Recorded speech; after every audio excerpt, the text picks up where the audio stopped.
Although lately in the past year, I don't know if you've seen this movie yet, Clancy. In the past, at least for me, in the past year, I've watched for 5 times The Fanatic starring John Travolta. Oh my God. And I've seen it like 3 or 4 times. Just such, oh my God. Okay. It's not good by any means, but it's fucking hilarious.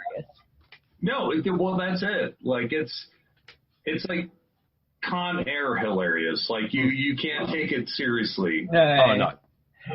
But it's just, you're like, what? What makes it is the fact that it's a film by Fred Durst of Limp Bizkit. What? Yeah. Like, what Did the fuck? anybody get the nookie? I just can't even. Was anybody there for the nookie? Nobody? Definitely No? not. I don't think John Travolta would have got any nookie dressing up like that he does in the movie. Oh my God. That hairpiece is amazing. And he has the best first line of any character in the history of cinema, which is, "I can't talk too long. I gotta poo."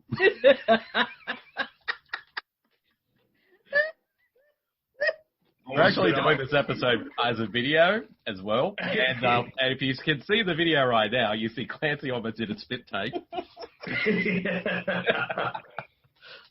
True. Fucking True. that movie. Well, actually, we're not here to talk about The Fanatic. But we can talk about that during the episode. Yeah, But do you want that's to another commentary right there. our first topic? Well, this one, I think what's interesting about this episode, Marcy, is this is kind of more of a random kind of topic episode, Yes. which we haven't done in ages. Since Yeah.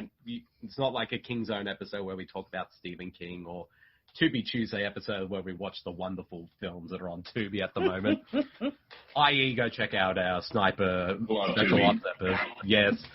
Sniper Special Ops episode, which is just hilarious. But we're going to be talking about a few different things today and any other else we can do along the way. Yes. So we thought for this episode, we'll talk about a few TV shows that we've recently watched, particularly the entirety of The History of Swear Words with Nicolas Cage. Yes. Yes. And also, then we'll talk about, even though it's been over for a few weeks now, season 2 of The Mandalorian. Because we haven't talked about that on podcast. And of course, yet. we can just also talk about the first, if you've seen these, of course, Clancy, the first 2 episodes of WandaVision, since that's the first Marvel-related property in like a year and a half. So, well, it's Phase 4. Yeah. It introduces Phase 4, so. Yeah, well, Black Widow was originally supposed to be the start of Phase 4, but now it's officially WandaVision, so. Yeah. Which is weird because Black Widow was supposed to come out April last year. Yeah. So it's like they're doing a movie, and this is where I kind of see Marvel's bullshit kind of going haywire. Yeah. Where it's like you've got a movie that you've already established his character. Yeah. Now we're going to retro character that character to set up the new phase. Yeah. Kind of like, well, I know I don't know if they're going to make more Black Widow movies. I think from what I hear, and this could be speculation, but this one's going to have Natasha in it, but it's technically meant to be an origin story for the new Black Widow who features in the movie, played by Florence Pugh, who's going to take over the Black Widow mantle. So if they do make more, like Black Widow 2 and whatever, probably might center more on Florence, if I had to guess. Yeah. Yeah, well, like I said, like it seems very retroactive. Like we've already established his character. Yeah. So let's make a movie about a character we established. Then let's, pretty much arc over everything. Yeah. Dead.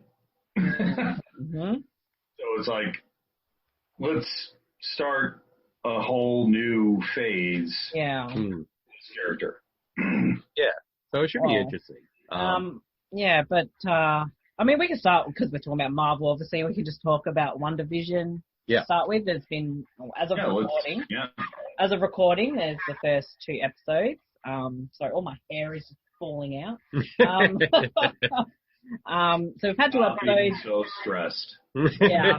I'm so stressed because I'm waiting for the next episode, which will be out after we finish recording. Yeah. But so far the first 2 episodes I've actually fucking thought were great. I'm not hiding the fact that I absolutely loved it because I like how stupid and quirky all that kind of old retro TV show shit is. Yeah. Because I did used to watch like all that old stuff and especially like Bewitched and stuff, and you definitely get a lot of that in there. But at the same time, I'm like sitting there picking up all the little Easter eggs, and I'm like, oh, I think this could be. I'm picking up all the little hints, and that's what's I'm really digging about it. So I have like my own theories, but I'll let you guys chime in. Yeah, I'll let you go first, Clancy, since you know you need to share your thoughts on WandaVision. Oh, so. no. Sorry. I'll go right ahead. Immediately, I thought there was something, because I know Wanda is going to be tied into Doctor Strange, too. Yeah. Which I think also Spider-Man 3 is also going to be tied in as well, because apparently they might be dealing with their own multiverse and that Right. film. Yeah. So. And I just, it was such a weird show for the first 2 episodes, and I loved it. Like the first part was very much almost like Dick Van Dyke, Leave the Beaver, you know, that kind of era. And then the second episode, which I haven't seen yet, you know, obviously it started to delve into actual, you know, colorization, you know, of the character and whatnot.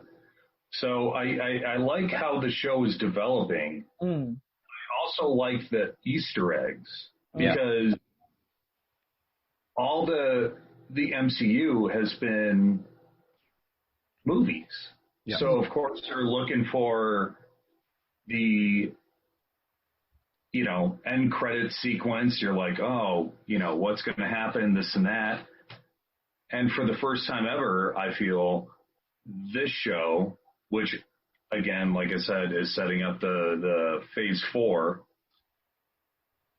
They had that kind of end credits thing where it was like, okay, so this is definitely going to go into somewhere else.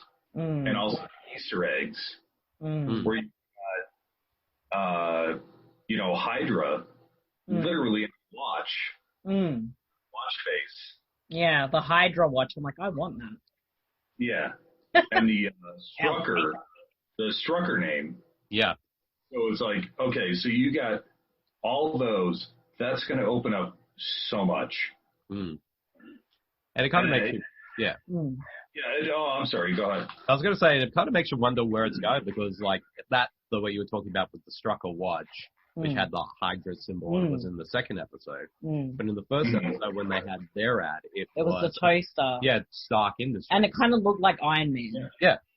So it kind of makes you wonder what's going on. But I did like the fact what was interesting because, like you guys have said, like both episodes really kind of go out of their way to mimic the sitcom styles of those periods. Like the first one is probably the 50s, while the second one is the 60s. And I wouldn't be surprised with each episode they're kind of going different eras, like the 70s, 80s, and 90s.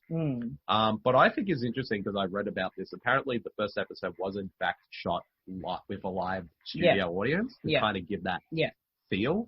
They actually did a lot of bad conversations with Dick Van Dyke about how to do it and all that as well. Yeah. He consulted on it.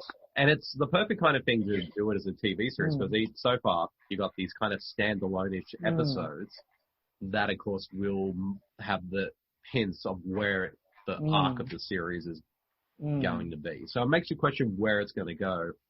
Like, I've heard so many different theories. Like, I've even heard that Wanda, it's theories some people have, like, Wanda may actually be the actual big bad of this phase, who goes from being a good person to becoming evil after the loss of Vision.